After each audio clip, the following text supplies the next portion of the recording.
Y un día, fue en 2024, en una celebración del cumpleaños de Bogotá, se me dio por poner en el Facebook unos discos que tenían a Bogotá en su portada. A raíz de esa publicación le llamó la atención a Jimena Bernal, que es la editora del sello editorial del IDPC. Insólitamente, después de una publicación en Facebook, aparece un libro un año después. Esto es Gaceta Podcast, una entrega quincenal que conversa con el presente desde la crítica cultural. Hola, soy Santiago Sembrano, editor web de Gaceta.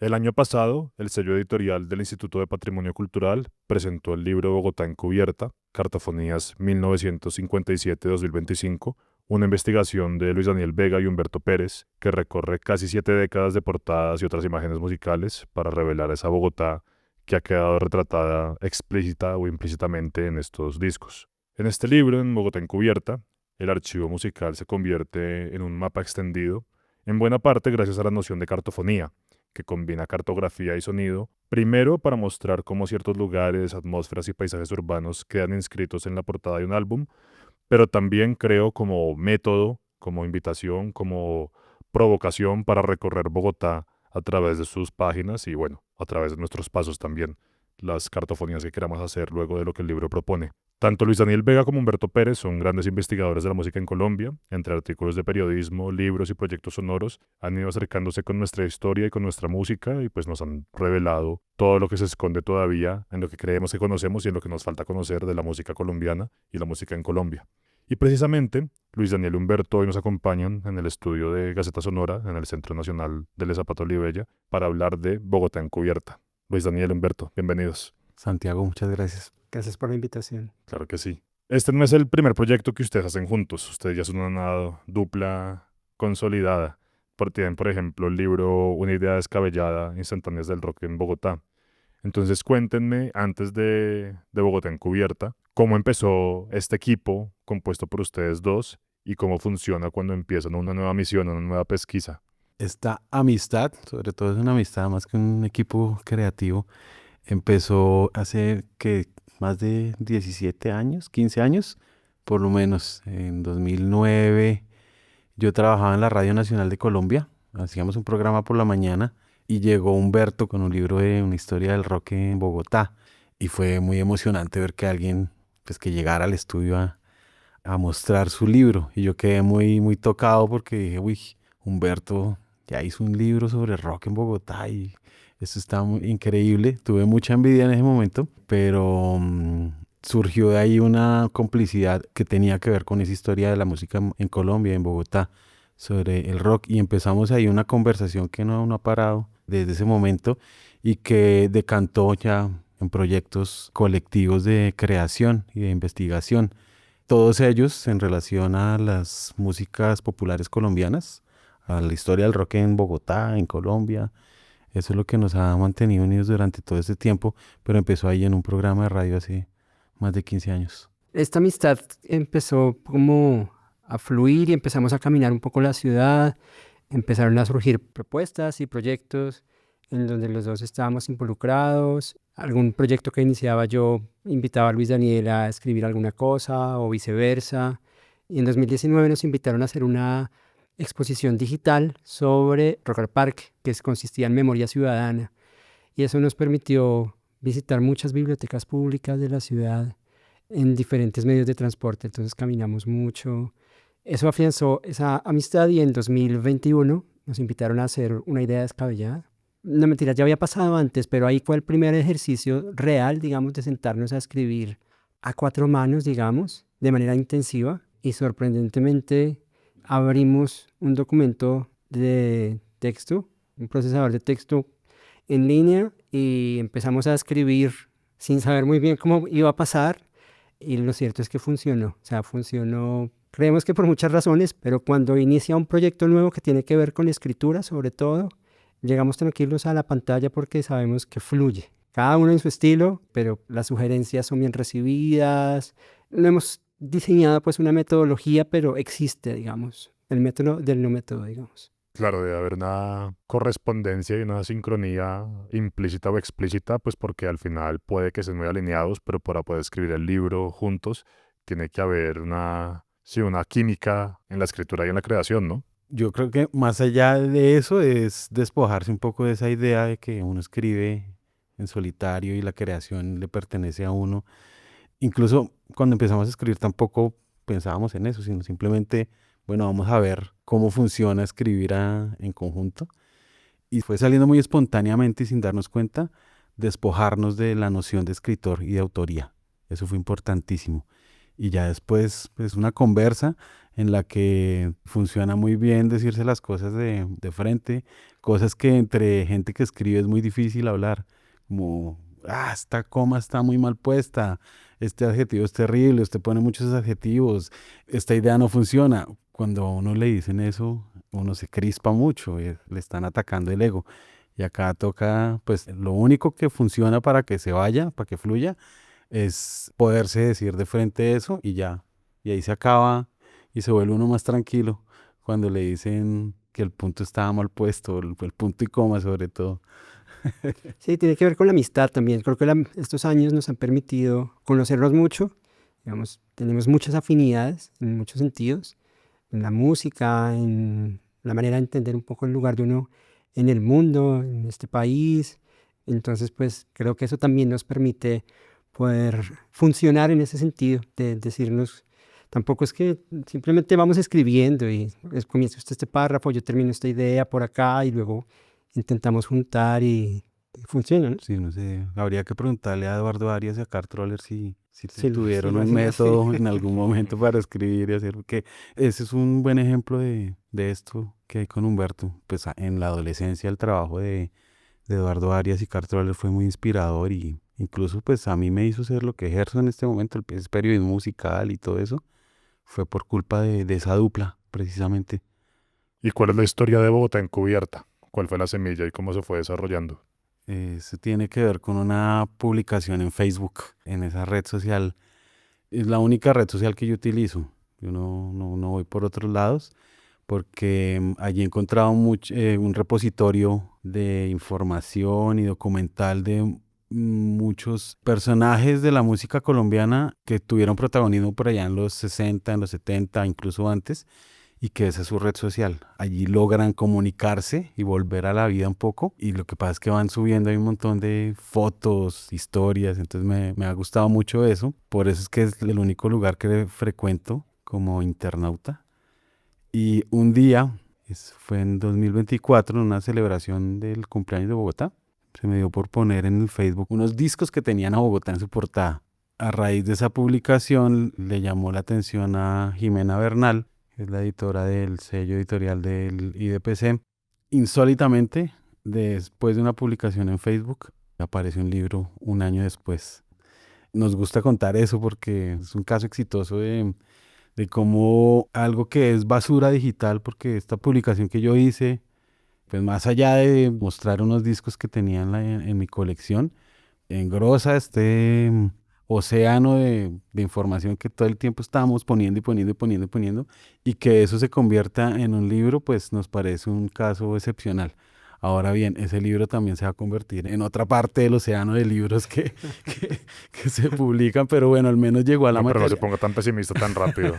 Hoy el Llegó a clima la... está oscuro, pero no es para No, es tanto. que está bien oscuro, pero llegó a la materialidad y pues el objeto realmente es precioso, entonces eso nos gusta mucho pensar, no pensar sino echar para atrás y ver qué surgió de ahí, de una simple publicación en Facebook. Eso es lo que muestra y es que hay que postear más en redes sociales, Bien, porque uno al nunca contrario. sabe, uno nunca Nunca sabe sabe qué puede pasar, sí. en qué momento hay una editora por ahí viendo las ideas. Humberto, y de cierta forma este trabajo los convirtió de nuevo en detectives de un montón de portadas, en cazadores de rarezas, en buscadores de todo este retrato de Bogotá fragmentado en una serie de portadas por más de medio siglo.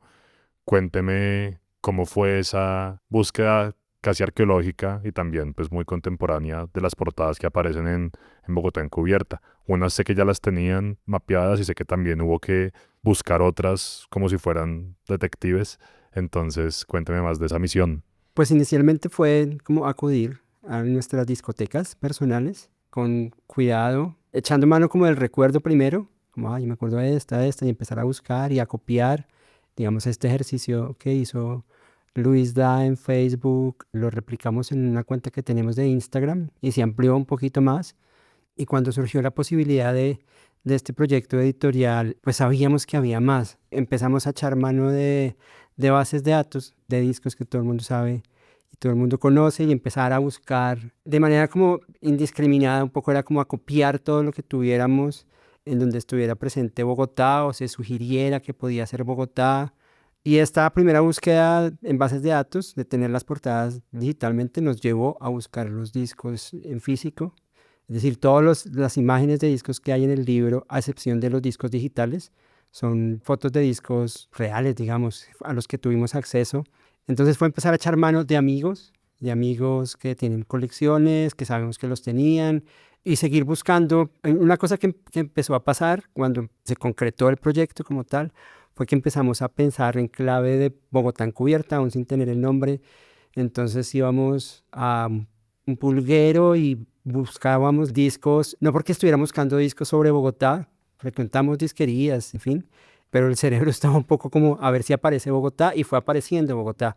De hecho, la cubierta del libro me la encontré un domingo en el mercado de las pulgas, en Agáchese, y ni siquiera estaba el disco, estaba solo el cartón, y es como providencial que apareció esa portada solo para que fuera la carátula del libro. Y también empezaron a aparecer dificultades. Entonces recuerdo muy bien que precisamente en Facebook apareció una foto de un fanzine que traía 2 casetes de metal colombiano que se llama Avigort, y apareció casualmente, ¿no?, en la fanpage, en la página de Agony, y se lo mostré a Luis Daniel, o al revés, no me acuerdo, y fue como: tenemos que conseguir este cassette porque es una panorámica de Bogotá desde un lugar de los cerros que aún no logramos discernir dónde queda. Entonces apareció este disco que necesitábamos, y queríamos el disco original del debut de La Etnia, del Ataque del Metano, porque usted conoce bien, tiene la placa de la dirección, los tiene ellos caminando en el librito, y tiene el mapa de las cruces, y están los 6, están los 6, en las reediciones los han ido sacando, y nadie que conocíamos tenía ese CD. Y un día un amigo de una librería que se llama Árbol de Tinta nos dijo que tenía ese, ¿no? Él dijo: yo lo tengo y tengo otros de Agony. Fuimos a hacer las fotografías y nos dijo: y también tengo este, y era el fanzine de Avigor con el casete doble. Entonces fueron apareciendo así providencialmente algunos discos difíciles de encontrar, y también en esa búsqueda fueron apareciendo otros. Me acuerdo mucho que Ana María, mi compañera, un día le pedí el favor que fuera a pasar por una disquería porque estábamos buscando algunos discos que nos hacían falta, y se tomó el trabajo y encontró al menos 10 discos que no teníamos registrados, y unos de ellos fueron a parar justo antes de terminar de hacer el manuscrito, y aún así se nos quedaron algunos discos por fuera que estaban en nuestras discotecas, pero fue un trabajo muy divertido. Quedaron, ya como por 50 discos que deberían haber estado en el... Sufrimos en este momento que no hayan quedado en el libro, que no los hayamos reseñado. Yo quisiera agregar que se nos agudizó la vista, pues, es decir, el olfato ya fue en cualquier lugar que estuviéramos, llámese una librería de viejo, un agáchese o discotiendas, lo que fuera, era estar buscando a Bogotá perdida en las portadas de discos, sobre todo en los físicos. Ya después también fue otro reto, porque dijimos, pues bueno, esto no es un catálogo de CDs ni vinilos. También hay un montón de portadas en discos digitales. Ese es el lugar que menos explorado tenemos todavía, porque sabemos que en el universo digital hay cientos de portadas que tienen a Bogotá, que esperamos poder seguir explorando ojalá en nuevas ediciones del libro, sí. Hablando con otros periodistas que nos hacen invitados a sus programas, por ejemplo, nos invitaron a un programa donde el periodista es experto en metal y nos dijo: vea, tengo estas portadas de metal. No hubiéramos llegado allí porque no somos expertos en metal. Suponemos que en el hip hop debe haber una cantidad increíble de imágenes de Bogotá que toca seguir buscando por otros caminos, pero esto fue lo primero que encontramos. Una que me gusta mucho a mí, que es un sencillo de Nehardem, se llama Shakhtar Donetsk, que es una portada de Ortiz Arenas. Ahorita les muestro. Es fascinante, ahorita les muestro. Esa, si yo tuviera que nominar una para la siguiente edición, como les digo, es un sencillo y pues está digital también, pero esa portada, esa fotografía es brutal. A medida que fueron cubriendo y descubriendo Bogotá, ¿qué aprendieron sobre la ciudad o qué se les fue revelando sobre la historia de la ciudad y su música? Hay una cosa que pasa y es que de lo poco que conocemos es la música popular de esta ciudad, de este país un poco. Y teníamos esta colección de discos que, como dice bien Luis Daniel, inicialmente queríamos proponerla en una publicación, no sabíamos muy bien de qué tipo. Inicialmente podía ser un catálogo, un listado, pero no tenía mucho sentido. Y después de varias reuniones con Jimena, con nuestra editora, ella sugirió pues, que tuviese como una cierta, un encanto narrativo, que tuviera un sentido también, que no fuera poner por poner. Y así se fueron organizando estas pequeñas colecciones que son las cartofonías, que cada una es un capítulo. Y cuando surge la idea de que cada cartofonía es una pequeña colección, digamos, agrupada temáticamente o por sectores, Jimena dice como, este es el Instituto Distrital de Patrimonio Cultural, acá está en Bogotá en las portadas, pero la idea es que hablemos de los lugares que también aparecen en las cubiertas de cada disco y de la música un poco que sugiere cada disco, cada agrupación, cada artista. Hay un poco cuál el concepto de cartofonía que se le alumbró a Luis Daniel, pero me acuerdo muy bien, nos acordamos muy bien que en la primera entrega que le hicimos a Jimena dice como, chévere, es un libro, es un texto, es un manuscrito sobre música, pero ¿y dónde está Bogotá? ¿No? Como, como la canción de Distrito Especial. Bogotá no estaba mucho, entonces fue como, no, tiene que hablar de los lugares y eso fue como sentarse a estudiar y a aprender mientras escribíamos y a consultar un montón de libros, muchos del catálogo del sello del IDPC, pero fue sí sentarse, o sea, aprender de la ciudad, aprendimos un montón, o sea, desde el origen del Salto del Tequendama que uno más o menos intuye, hasta en la última cartofonía que termina con un par de botaderos de basura, a saber que el barrio El Cortijo antes era un botadero mayor, aprendimos un montón, ¿no? Tuvimos que recorrer Bogotá a través de esas portadas que habíamos escogido para hablar de ellas y trazar relaciones entre urbanismo, arquitectura, música.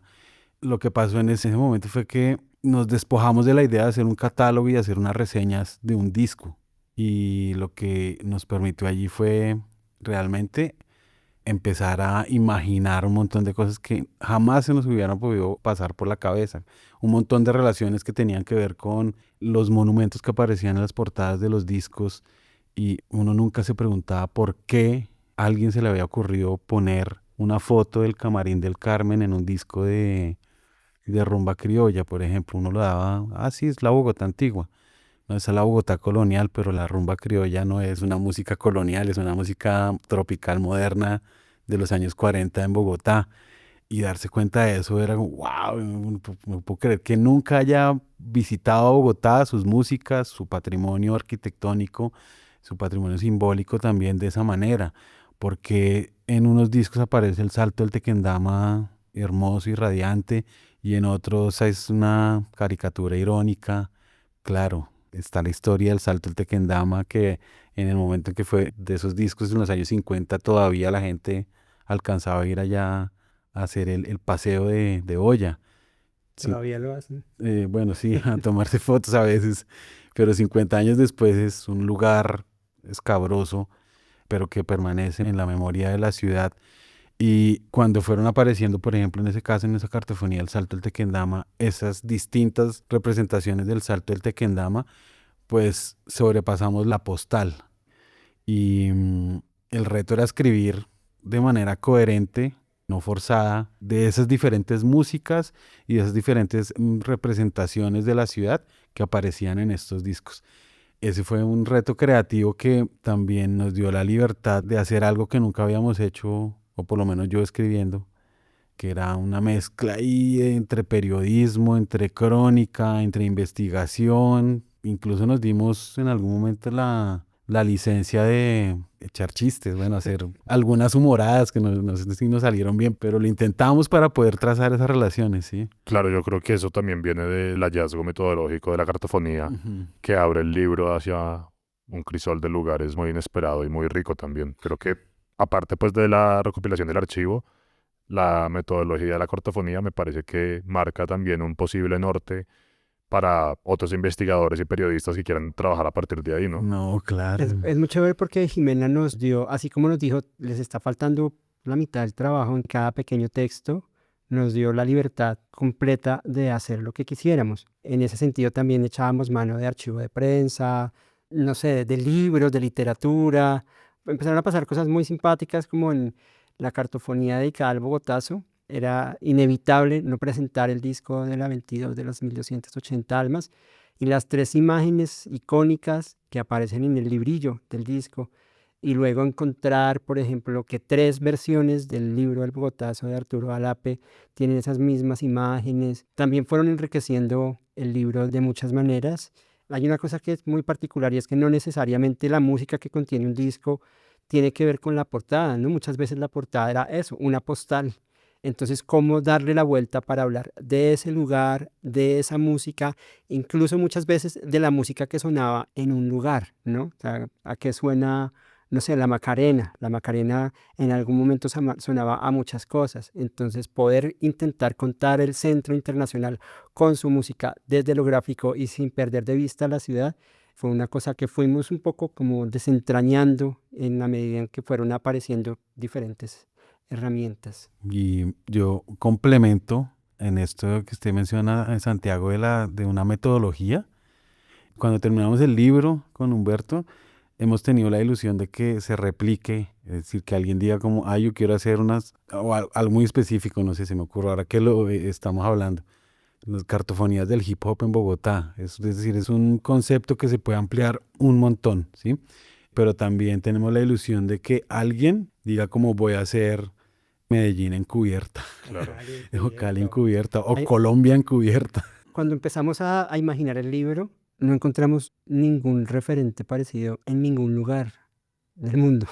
O sea, es como, uno diría como, no, Nueva York debe tener un libro muy parecido, o no sé, Buenos Aires, Londres, Ciudad de México, y no encontramos. Lo que hay son libros de fotos que sobreponen las fotos de los discos con los lugares. De esos hay un montón y pues Claro, en fue algún un momento punto de quisimos hacer referencia. un punto de referencia, pero no hemos encontrado así algo parecido. Que ahí fue entonces el aporte clave de Jimena en la edición, al llevarlos más allá de esa referencia. Claro Suena que como una sí. gran Fue editora con determinante. esa perspicacia para darse cuenta de que el libro tenía que ir más allá. Pues primero que todo, sí, porque darse cuenta en el mare magnum de Facebook, prestarle atención a esa publicación y decir, acá hay un libro, pues ya da cuenta de alguien con una agudeza editorial increíble.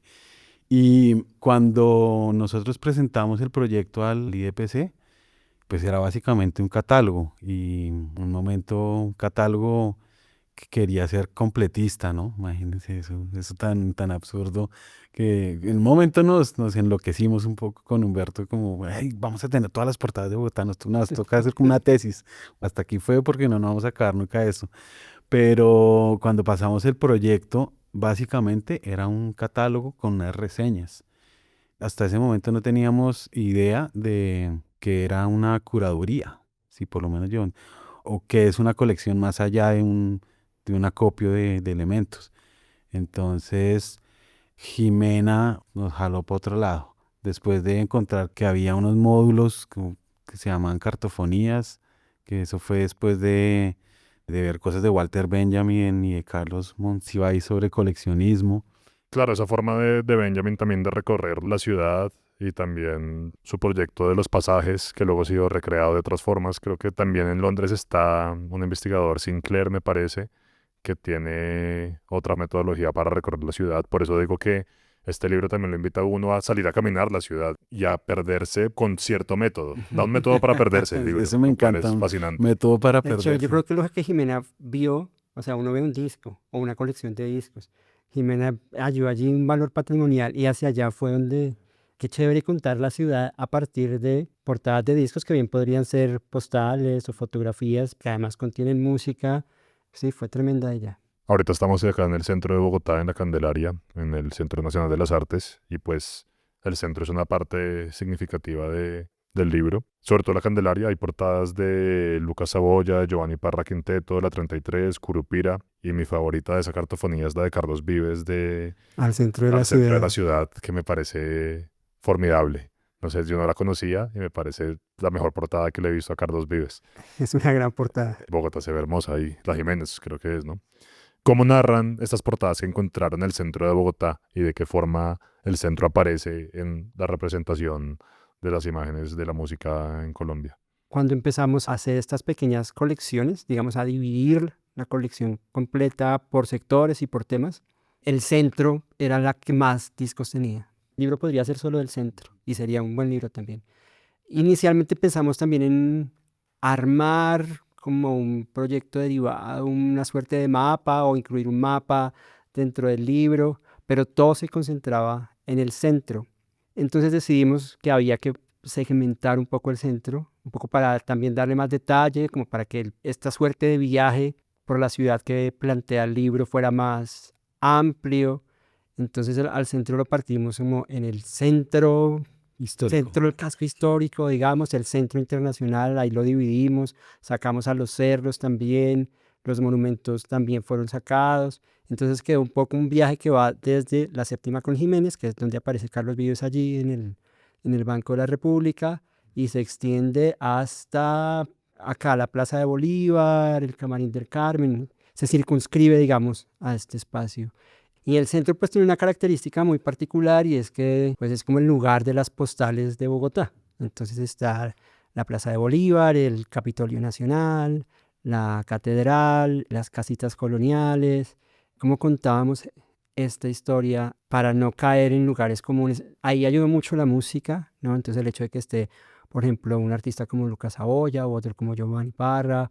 Hay una subcartofonía que es la rumba del centro, que se puede contar un poco cómo ocurrió la rumba o la fiesta en este sector a comienzos del siglo XXI. Ayudó mucho la música y también un poco el sentido del humor, ¿no? Entonces me acuerdo mucho de una cubierta de Johnny Johnny al frente de la biblioteca Luis Ángel Arango. Es un baladista, digamos, un artista de música juvenil, pero su música tiende más como hacia la balada pop y al bolero. Era como contamos o sea, ¿qué decimos de este hombre frente a la Luis Ángel Arango? Interesante hablar de la Luis Ángel Arango, pero la Luis Ángel Arango tiene la sala de conciertos de la Luis Ángel Arango. Entonces, el vínculo que hicimos, como para ser muy concreto con este ejemplo, fue como Johnny Johnny era un artista muy joven y la sala de conciertos de la Luis Ángel Arango tiene este programa de Jóvenes talentos. jóvenes talentos, y lo que hicimos fue hacer una pequeña morada para contar esta sala, que era lo que había que destacar, y decir, cuando este hombre sacó este disco, ese programa no existía y probablemente por la música que hacía no lo habrían permitido presentar allí.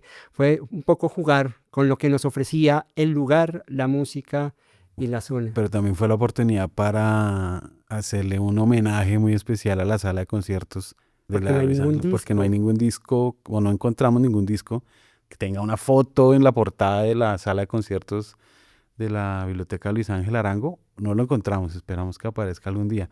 Pero queríamos también hacer un chiste sobre esta cosa un poco elitista que rodea la sala de conciertos, pero al mismo tiempo queríamos darle todos nuestros amores a uno de los lugares más hermosos del centro de la ciudad, que no se conoce mucho y que es muy fácil entrar allí, ¿no? Y es un templo, uno cuando entra por primera vez ahí ese lugar se queda anonadado. Entonces el centro va apareciendo regado por el libro, aunque hay unas cartofonías específicas de la Candelaria y todo eso, pero pudimos disgregarlo. Por ejemplo, con las esculturas también lo pudimos alargar, pero el centro sí es uno de los protagonistas del libro. Yo quisiera agregar que hay una cubierta del Teatro Colón, de la Estudiantina Colombia en el Teatro Colón a comienzos de los 80s. Entonces esto nos permitió contar un poco la historia del Colón. Me gusta mucho el capítulo ¿Dónde estás, Bogotá?, que aborda, entre otras cosas, la época de obra local, Distrito Especial, la Orquesta Sinfónica de Chapinero. Y sobre todo me interesa porque se detienen las formas en que estos grupos y sus portadas reimaginaron Bogotá. Es decir, aparte de las portadas como registro, hay un mundo que las portadas representan. También está la posibilidad de que las portadas inventen una ciudad, imaginen una nueva ciudad, que eso se ve pues en el libro, pero sobre todo en este capítulo, me parece. ¿De qué forma ven ustedes esa ciudad que inventan o que recrean o que reimaginan las portadas? En esta época que les digo, pero en general también. Esta cartofonía es como una de las más queridas por nosotros y fue en la que nos tomamos la absoluta licencia de rendirle, digamos, un homenaje con devoción a esta etapa del rock bogotano que nos resulta tan determinante, inspiradora y pues, que en la que crecimos. Entonces está el Distrito Especial por un lado y por otro lado está como el combo de discos Roxy. Y lo que encontramos allí es precisamente eso que usted menciona, como la ciudad amada por bogotanos, ¿no? Que es un conflicto permanente para los bogotanos, es que tanto amamos a esta ciudad al mismo nivel que la odiamos, y con canciones como El Río Bogotá de Sociedad Anónima, en la que abiertamente se burlan del río Bogotá y de uno como habitante de una ciudad a la que no puede acudir a su río, o canciones como Cuando Bogotá tenía metro de la Orquesta Sinfónica de Chapinero. Nos invitaron a seguir imaginando en la escritura del libro y también nos fuimos encontrando con otras portadas como El Hormiguero Colonia Independencia de MTM, que es un compilado. Nos permitía eso, imaginar una ciudad a la que no conocimos. Es bonito cuando usted dice que el libro invita a perderse en la ciudad o a caminarla de otra manera, porque esto también fue una reconstrucción, como hacer un ejercicio de memoria, pensando en una ciudad que ha dejado de existir, ¿no? Recientemente, no hace más de 5 años, demolieron el monumento a los héroes y hay una cubierta donde está el Bolívar ecuestre, que ahora está en el Parque de la Independencia, que fue el primer lugar donde estuvo. Entonces era imaginar un poco el viaje de esta escultura que estuvo, que ya no estuvo, de un lugar que ya no está. Y eso fue un ejercicio tremendo. Nos permitió escribir, permitiéndonos imaginar. Es decir, haciendo un trabajo riguroso de investigación, también nos permitía poder imaginar y poder intentar contar cosas que incluso no se encuentran en los libros. No sé cómo usted lo... A mí me gusta eso de ir a visitar esa ciudad que ya no está. En caso específico, por ejemplo, el Hotel Granada. Siempre que pasa uno y por el Parque Santander, uno no, o la gran mayoría de quienes habitamos esta ciudad, no tenemos mucha idea de las capas que tiene la ciudad. Entonces, encontrar en la portada de un disco, el Hotel Granada, que sea un disco de rumba criolla. Entonces, bueno, ¿qué es la rumba criolla? Es una música de una ciudad que ya no existe.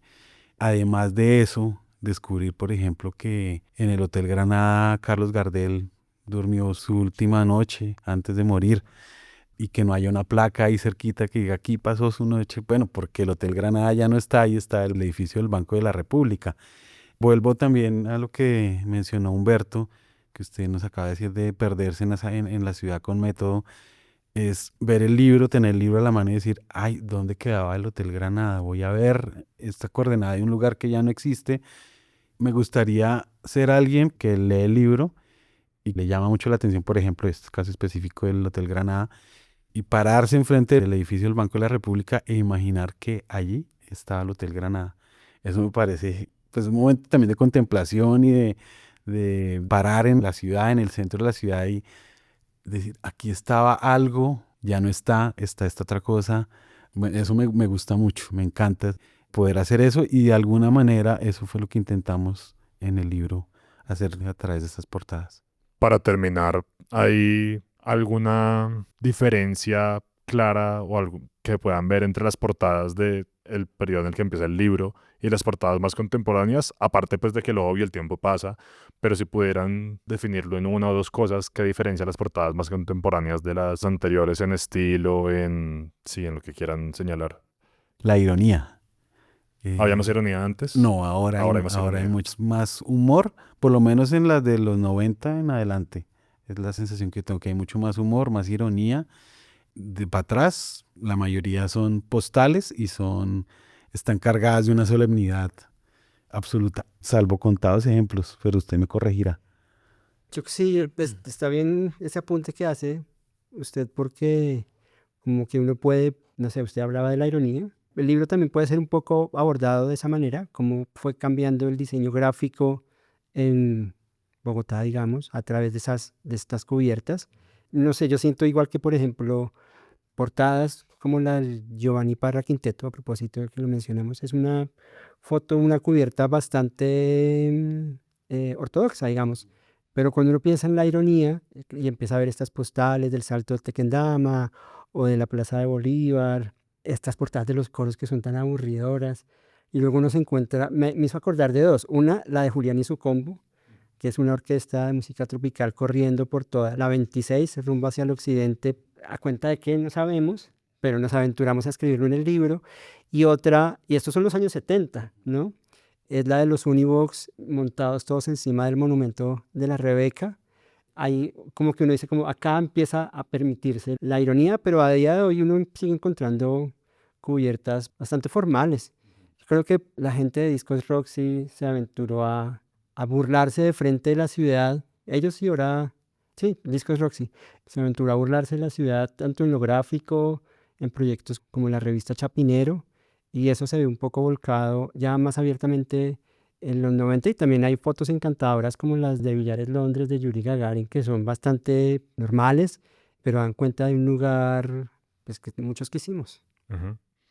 Y bueno, quiero cerrar con la reflexión que hacen en el prólogo Manuel Kalmanovitz y Humberto Junca, que dicen que a lo largo del libro ustedes descubren la pluralidad de Bogotá, los múltiples tiempos y espacios que nos conforman como ciudad y cómo a través de libros como este podemos reclamar también esa ciudad como propia. Entonces, pues a quienes nos escuchan, a los oyentes de Gaceta Podcast, los invito a que vayan por Bogotá en cubierta y que una vez lo lean salgan también a inventar sus propias cartofonías. Luis Daniel, Humberto, muchas gracias. Santiago, A muchas ustedes, gracias. muchas gracias. Gracias por quedarte hasta el final. Yo soy Heidi Correa. Y yo, Giancarlo Vega. Somos los productores de Gaceta Sonora. Encuentra más voces, textos y episodios en gaceta.co. Síguenos en redes sociales como @Gaceta Revista. Hasta la próxima.